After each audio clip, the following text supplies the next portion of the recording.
ಮಳೆಗೆ ಮಂಗಳೂರಿನಲ್ಲಿ ಭೂ ಕುಸಿದು ಮೂವರು ಸ್ಥಳದಲ್ಲೇ ಸಾವನ್ನಪ್ಪಿದ್ದಾರೆ. ನಾಗೋರಿ ಎಂಬಲ್ಲಿ ಮನೆ ಮೇಲೆ ಮಣ್ಣು ಕುಸಿದು ಈ ದುರಂತ ಸಂಭವಿಸಿದೆ. ಮಣ್ಣಿನ ಅಡಿ ಸಿಲುಕಿದ್ದಂತಹ ಮೂವರನ್ನ ರಕ್ಷಣೆ ಮಾಡಲಾಗಿದೆ.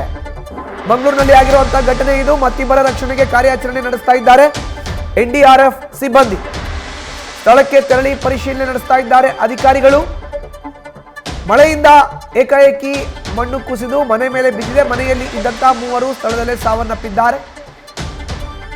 ಮೂವರನ್ನ ಈಗ ರಕ್ಷಿಸಲಾಗಿದೆ. ನಾಗೋರಿ ಎಂಬಲ್ಲಿ ನಡೆದಿರುವಂತ ಘಟನೆ ಇದು. ಮನೆ ಮೇಲೆ ಮಣ್ಣು ಕುಸಿದಂತಹ ಪರಿಣಾಮ ಮೂವರು ಸ್ಥಳದಲ್ಲೇ ಸಾವನ್ನಪ್ಪಿದ್ದಾರೆ. ನೋಡಿ, ರಕ್ಷಣಾ ಕಾರ್ಯಾಚರಣೆ ಯಾವ ರೀತಿ ನಡೀತಾ ಇದೆ ನಾವು ಅದನ್ನ ನ್ಯೂಸ್ ಫಸ್ಟ್ ನ ಸ್ಕ್ರೀನ್ ಮೇಲ್ಗಡೆ ನೋಡ್ತಾ ಇದ್ದೀವಿ. ಮೂವರನ್ನ ರಕ್ಷಿಸಲಾಗಿದೆ. ಭೂ ಕುಸಿದು ಮನೆಯಲ್ಲಿ ಇದ್ದಂತಹ ಮೂವರು ಸ್ಥಳದಲ್ಲೇ ಸಾವನ್ನಪ್ಪಿರುವಂತಹ ದಾರುಣ ಘಟನೆ ಇದು. ಮಳೆಗೆ ಆಗಿರುವಂತ ಅವಘಡ, ರೈನ್ ಬ್ರೇಕಿಂಗ್ ಮಂಗಳೂರಿನಲ್ಲಿ ಆಗಿರುವಂತದ್ದು. ಮಳೆಗೆ ಮಂಗಳೂರಿನಲ್ಲಿ ಭೂ ಕುಸಿದು ಮೂವರು ಸಾವನ್ನಪ್ಪಿದ್ದಾರೆ. ನಾಗೋರಿ ಎಂಬಲ್ಲಿ ಮನೆ ಮೇಲೆ ಮಣ್ಣು ಕುಸಿದಂತ ದುರಂತ ಇದು. ಮೂವರನ್ನ ರಕ್ಷಿಸಲಾಗಿದೆ. ಮೂವರು ಈಗ ಮೃತಪಟ್ಟಿದ್ದಾರೆ. ಮತ್ತಿಬ್ಬರ ರಕ್ಷಣೆಗೆ ಕಾರ್ಯಾಚರಣೆಯನ್ನ ಮಾಡ್ತಾ ಇದ್ದಾರೆ ಎನ್ಡಿಆರ್ಎಫ್ ಸಿಬ್ಬಂದಿ. ಅದರ ದೃಶ್ಯಾವಳಿಗಳನ್ನ ನೋಡ್ತಾ ಇದ್ದೀರಿ. ಎನ್ಡಿಆರ್ಎಫ್ ಕಾರ್ಯಾಚರಣೆ ಮಾಡಿ ಇಬ್ಬರನ್ನ ರಕ್ಷಿಸಿದೆ. ಮೂವರು ಸ್ಥಳದಲ್ಲೇ ಸಾವನ್ನಪ್ಪಿದ್ದಾರೆ. ಇನ್ನು ಇಬ್ಬರನ್ನ ರಕ್ಷಿಸೋ ಅಂತ ಕಾರ್ಯಾಚರಣೆ ಮುಂದುವರೆದಿದೆ. ಹರಸಾಹಸ ಪಟ್ಟು ಎನ್ಡಿಆರ್ಎಫ್ ಸಿಬ್ಬಂದಿ ಮಣ್ಣಿನ ಅಡಿ ಸಿಲುಕಿಕೊಂಡಂತಹ ಮೂವರನ್ನ ರಕ್ಷಣೆ ಮಾಡಿದ್ದಾರೆ. ಮತ್ತಿಬ್ಬರ ರಕ್ಷಣೆಗೆ ಕಾರ್ಯಾಚರಣೆಯನ್ನು ಮಾಡ್ತಾ ಇದ್ದಾರೆ ಎನ್ಡಿಆರ್ಎಫ್ ಸಿಬ್ಬಂದಿ. ಇದು ಮಂಗಳೂರಿನ ನಾಗೋರಿ ಎಂಬ ಸ್ಥಳದಲ್ಲಿ ಆಗಿರುವಂತಹ ಘಟನೆ. ಮನೆ ಮೇಲೆ ಮಣ್ಣು ಕುಸಿದಿದೆ. ಹೀಗಾಗಿ ಮನೆಯಲ್ಲಿ ಇದ್ದಂತ ಮೂವರು ಸ್ಥಳದಲ್ಲೇ ಸಾವನ್ನಪ್ಪಿದ್ದಾರೆ.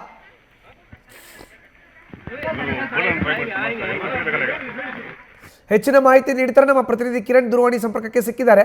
ಕಿರಣ್, ಈಗ ನೋಡ್ತಾ ಇದೀವಿ ನಾವು ಕೂಡ ದೃಶ್ಯಾವಳಿಗಳಲ್ಲಿ ಎನ್ಡಿಆರ್ಎಫ್ ಸಿಬ್ಬಂದಿ ಹರಸಾಹಸ ಪಟ್ಟು ರಕ್ಷಣಾ ಕಾರ್ಯಾಚರಣೆಯನ್ನ ಮಾಡ್ತಾ ಇದ್ದಾರೆ. ಯಾವಾಗ ಸಂಭವಿಸಿತು ಈ ಘಟನೆ? ಮನೆಯಲ್ಲಿ ಎಷ್ಟು ಜನ ವಾಸ ಇದ್ರು? ಈಗ ಮೃತಪಟ್ಟಂತವ್ರನ್ನ ಯಾರು ಅಂತ ಐಡೆಂಟಿಫೈ ಮಾಡಲಾಗಿದೆಯಾ ಹೇಗೆ? ಮಧು, ಇದು ಮಂಗಳೂರಿನ ಕಂಕನಾಡಿ ಅಂದ್ರೆ ನಾಗೋರಿ ಹತ್ರ ಇರುವಂತಹ ಪೊಲೀಸ್ ಸ್ಟೇಷನ್ ಹಿಂಬದಿ ಇರುವಂತಹ ಮನೆಯಲ್ಲಿ ಆಗಿರುವಂತಹ ಘಟನೆ. ಯಾಕಂದ್ರೆ ಕಳೆದ 2 ದಿನಗಳಿಂದ ಮಳೆ ಸುರಿತಾ ಇದೆ. ಆದ್ರೆ ಭಾರಿ ಪ್ರಮಾಣದಲ್ಲಿ ಅನ್ನೋದಕ್ಕಿಂತ ಮಾಡರೇಟ್ ಮಳೆ ಅಂತಾನೆ ಹೇಳ್ಬೋದು. ಆ ಮಳೆಗೂ ಗೋಡೆ ಕುಸಿದು ಮನೆ ಮೇಲೆ ಬಿದ್ದಿರುವಂತದ್ದು. ಸರಿಸುಮಾರು ಒಂದು 40-50 ವರ್ಷ ಹಳೆಯ ಮನೆ ಇರಬೇಕು. 4 ಮನೆಗಳು, ಅದು ಬಾಡಿಗೆ ಮನೆಗಳಿರುವಂತ ಚಿಕ್ಕ ಚಿಕ್ಕ ಮನೆಗಳು. ಅದರಲ್ಲಿ ಬಿಹಾರ್ ಕುಟುಂಬ ಒಂದು ಮನೆಯಲ್ಲಿ ಬಿಹಾರ್ ಕುಟುಂಬ ನೆಲೆಸಿರುವಂತದ್ದು. ಅದರಲ್ಲಿ 4 ಮಕ್ಕಳು ಹಾಗೇನೆ 2 ಗಂಡ ಹೆಂಡತಿ ಇದ್ರು. ಹಾಗೆ ಅವರು ರಾತ್ರಿ ಮಲಗಿದಾಗ ಏಕಾಏಕಿ ಮಳೆಯಿಂದ ಈ ಗೋಡೆ ಕುಸಿತು ಮನೆ ಮೇಲೆ ಬಿದ್ದ ಹಿನ್ನೆಲೆಯಲ್ಲಿ ಅದರಲ್ಲಿ 3 ಜನ ಮೃತಪಟ್ಟಿದ್ದಾರೆ. ಮೂರು ಜನರನ್ನ ಈಗಾಗಲೇ ರೆಸ್ಕ್ಯೂ ಮಾಡಲಾಗಿದೆ. ಎನ್ಡಿಆರ್ಎಫ್ ಟೀಮ್ ಬಂದ್ಕೊಂಡು ಅವರನ್ನ ರೆಸ್ಕ್ಯೂ ಮಾಡಲಾಗಿದೆ. ಯಾಕಂದ್ರೆ ಈ ಮನೆಯಲ್ಲಿ ಲಾಲ್ ಬಾಬು ಹಾಗೇನೆ ಅವರ ಕುಟುಂಬ ಇದ್ದಿದ್ದು. ಸರಿಸುಮಾರು 8-9 ವರ್ಷಗಳಿಂದ ಇದೇ ಮನೆಯಲ್ಲಿ ಇರ್ತಾರೆ. ಕಾರ್ಪೆಂಟರ್ ಕೆಲಸ ಮಾಡ್ತಾರೆ ಅವರು. ಈ ಹಿನ್ನೆಲೆಯಲ್ಲಿ ನಿನ್ನೆ ರಾತ್ರಿ ಕೂಡ, ಅಂದ್ರೆ ಇಲ್ಲಿ ತನಕ ಅದು ಕೂಡ ಸಿಟಿಯಲ್ಲಿ ಈ ತರದ ಆಗ್ತದೆ ಅಂತ ಯಾರಿಗೂ ಒಂದು ಅಪಾಯದ ಒಂದು ಮುನ್ಸೂಚನೆ ಕೂಡ. ಯಾಕಂದ್ರೆ ಪೊಲೀಸ್ ಸ್ಟೇಷನ್ ಹಿಂದ್ಗಡೆನೆ ಇರುವಂತಹ ಮನೆ ಇದು. ಈ ಏಕಾಏಕಿ ಹಿಂದ್ಗಡೆಂತಹ ರಿಟರ್ನಿಂಗ್ ವಾಲ್ ಮನೆ ಮೇಲೆ ಕುಸಿದು ಬಿದ್ದ ಹಿನ್ನೆಲೆಯಲ್ಲಿ ಮನೆಯಲ್ಲಿದ್ದಂತಹ 3 ಮಂದಿ ಮೃತಪಟ್ಟಿದ್ದಾರೆ. ಈಗ ರಕ್ಷಣಾ ಕಾರ್ಯಾಚರಣೆ ಯಾವ ರೀತಿ ಸಾಗ್ತಾ ಇದೆ ಕಿರಣ್? ಇನ್ನು ಎಷ್ಟು ಮಂದಿ ಈ ಒಂದು ಅವಶೇಷಗಳ ಅಡಿಯಲ್ಲಿ ಸಿಲುಕಿರುವಂತ ಶಂಕೆ ಇದೆ? ಮಧು, ಈಗಾಗಲೇ ರಕ್ಷಣಾ ಕಾರ್ಯಾಚರಣೆ ಮುಗ್ದಿದೆ. ಈಗಾಗಲೇ ಎನ್ಡಿಆರ್ಎಫ್ ಟೀಮ್ ಅವರು ಯಾರು 3 ಜನ ಅಲ್ಲಿ ಸಿಲುಕೊಂಡಿದ್ರು ಅವರನ್ನ ರಕ್ಷಣೆ ಮಾಡಿದ್ದಾರೆ. ಹಾಗೇನೆ ಇನ್ನೊಂದು ಮನೆ ಪಕ್ಕದಲ್ಲಿರುವಂತಹ ಇನ್ನೊಬ್ಬರ ಮನೆ ಮೇಲೂ ಕೂಡ ಅದು ಬಿದ್ದಿತ್ತು. ಅವರನ್ನು ಕೂಡ ರಕ್ಷಣೆ ಮಾಡಲಾಗಿದೆ. ಎಲ್ಲರನ್ನ ರಕ್ಷಣೆ ಮಾಡಿ ಈಗಾಗಲೇ ಪಕ್ಕದಲ್ಲೇ ಇರುವಂತಹ ಹತ್ತಿರದಲ್ಲಿ ಇರುವಂತಹ ಮನೆಗೆ ಅಂದ್ರೆ ಆಸ್ಪತ್ರೆಗೆ ಶಿಫ್ಟ್ ಮಾಡಿ ಅವರಿಗೆ ಚಿಕಿತ್ಸೆ ನೀಡಲಾಗ್ತಾ ಇದೆ. 3 ಜನ ಮೃತಪಟ್ಟಿದ್ದಾರೆ ಈ ಘಟನೆಯಲ್ಲಿ. ಮತ್ತೆ 3 ಜನ ಯಾರು ಮಣ್ಣಿನಡಿಗೆ ಸಿಲುಕೊಂಡಿದ್ರು ಅವರನ್ನ ರಕ್ಷಣೆ ಮಾಡಲಾಗಿದೆ. ಮಧು, ಕಿರಣ್, ಇನ್ನು ಜಿಲ್ಲಾಡಳಿತದ ಅಧಿಕಾರಿಗಳಾಗಿರಬಹುದು, ಎನ್ಡಿಆರ್ಎಫ್ ಸಿಬ್ಬಂದಿ ಆಗಿರಬಹುದು ಸ್ಥಳದಲ್ಲಿ ಬಿಟ್ಟಿದ್ದಾರೆ ಅನ್ನೋ ಮಾಹಿತಿ ಲಭ್ಯ ಆಗ್ತಾ ಇದೆ. ಇನ್ನು ಎಷ್ಟು ಗಂಟೆಗಳ ಕಾಲ ಕಾರ್ಯಾಚರಣೆ ನಡೆಸಬೇಕಾಗಬಹುದು? ಈಗ ಮತ್ತು ಈಗಾಗಲೇ ಕಾರ್ಯಾಚರಣೆ ಮುಗ್ದಿದೆ. ಈಗಾಗಲೇ ಹಿರಿಯ ಪೊಲೀಸ್ ಅಧಿಕಾರಿಗಳು ಹಾಗೆಯೇ ಡಿಸಿ ಸ್ಥಳ ಭೇಟಿ ನೀಡಿ ಈಗಾಗಲೇ ಪರಿಶೀಲನೆ ನಡೆಸಿದ್ದಾರೆ.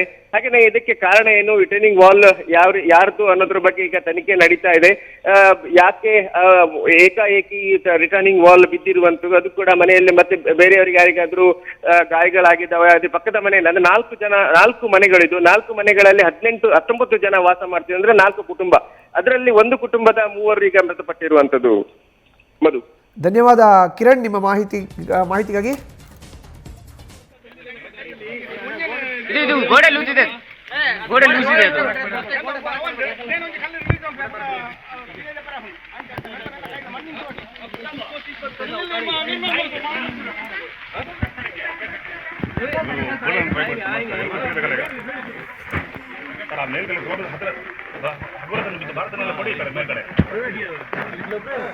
ಇದು ಮಂಗಳೂರಲ್ಲಿ ಆಗಿರುವಂತಹ ಘಟನೆ. ಮನೆ ಮೇಲೆ ಮಣ್ಣು ಕುಸಿದ ಪರಿಣಾಮ ಏಕಾಏಕಿ ಮನೆಯಲ್ಲಿ ವಾಸ ಇದ್ದಂಥವರು ಮೃತಪಟ್ಟಿದ್ದಾರೆ. ಸ್ಥಳದಲ್ಲೇ ವಾಸ ಮಾಡ್ತಾ ಇದ್ದಾರೆ. ಕಾರ್ಯಾಚರಣೆ ಕೂಡ ನಡೆಸ್ತಾ ಇದ್ದಾರೆ NDRF ಸಿಬ್ಬಂದಿ. ನಿನ್ನೆ ರಾತ್ರಿ ಆಗಿರುವಂಥ ಘಟನೆ ಇದು ಅನ್ನೋದ್ರ ಬಗ್ಗೆ ಮಾಹಿತಿ ಲಭ್ಯ ಆಗ್ತಾ ಇದೆ. ನಗರ ಪ್ರದೇಶದಲ್ಲೇ ಈ ರೀತಿಯ ಘಟನೆ ನಡೆದಿರೋದು. ಕಂಕನಾಡಿಯ ಸಮೀಪದ ನಾಗೋರಿ ಎಂಬಲ್ಲಿ ಈ ರೀತಿಯ ಅವಘಡ ಸಂಭವಿಸಿದೆ. NDRF ಸಿಬ್ಬಂದಿ ಅವಶೇಷಗಳ ಅಡಿಯಲ್ಲಿ ಸಿಲುಕಿರೋ ಅಂತ ವ್ಯಕ್ತಿಗಳನ್ನು ರಕ್ಷಣೆ ಮಾಡೋ ಅಂತ ರಕ್ಷಣಾ ಕಾರ್ಯಾಚರಣೆಯಲ್ಲಿ ನಿರತರಾಗಿದ್ದಾರೆ. ಇನ್ನು 3 ಸ್ಥಳದಲ್ಲೇ ಸಾವನ್ನಪ್ಪಿದ್ದಾರೆ. 3ರನ್ನ ರಕ್ಷಿಸಲಾಗಿದೆ. ಇನ್ನೂ 2 ಆ ಅವಶೇಷಗಳ ಅಡಿಯಲ್ಲಿ ಸಿಲುಕಿದ್ದಾರೆ. ಅವರನ್ನ ರಕ್ಷಿಸೋ ಅಂತ ಕಾರ್ಯ ಆಗ್ತಾ ಇದೆ. ಈ ಬಗ್ಗೆ ಸ್ಥಳಕ್ಕೆ ಜಿಲ್ಲಾಡಳಿತ NDRF ಸಿಬ್ಬಂದಿ ಭೇಟಿಯನ್ನು ನೀಡಿ ಪರಿಶೀಲನೆಯನ್ನು ಮಾಡಿ ಅವಶೇಷಗಳ ಅಡಿಯಲ್ಲಿ ಸಿಲುಕಿರೋ ಅಂತ ವ್ಯಕ್ತಿಗಳ ರಕ್ಷಣೆಗೆ ಮುಂದಾಗಿದ್ದಾರೆ. ಇನ್ನು ಮೃತಪಟ್ಟಂಥ ವ್ಯಕ್ತಿಗಳನ್ನು ಐಡೆಂಟಿಫೈ ಮಾಡಲಾಗ್ತಾ ಇದೆ. ಮರಣೋತ್ತರ ಪರೀಕ್ಷೆಗೆ ಆ ಮೃತರ ದೇಹವನ್ನು ಕೂಡ ಕಳುಹಿಸಿಕೊಡೋ ಅಂಥ ಪ್ರಕ್ರಿಯೆ ಕೂಡ ಮತ್ತೊಂದೆಡೆ ಸಾಗ್ತಾ ಇದೆ. ಈಗ ಅವಶೇಷಗಳ ಅಡಿಯಲ್ಲಿ ಜೀವಂತವಾಗಿ ಇರೋ ಅಂಥವ್ರನ್ನ ಹೊರತೆಗೆಯೋದು ಕಷ್ಟಕರ, ನಿಜಕ್ಕೂ ಕೂಡ ಸಾಹಸದ ಕೆಲಸ. ಅದಕ್ಕೆ NDRF ಸಿಬ್ಬಂದಿ ಈಗ ಮುಂದಾಗಿದ್ದಾರೆ. ಮನೆ ಮೇಲೆ ಮಣ್ಣು ಕುಸಿದ ಪರಿಣಾಮ ಮನೆಯಲ್ಲಿ ವಾಸವಿದ್ದಂಥ 3 ಸಾವನ್ನಪ್ಪಿದ್ದಾರೆ.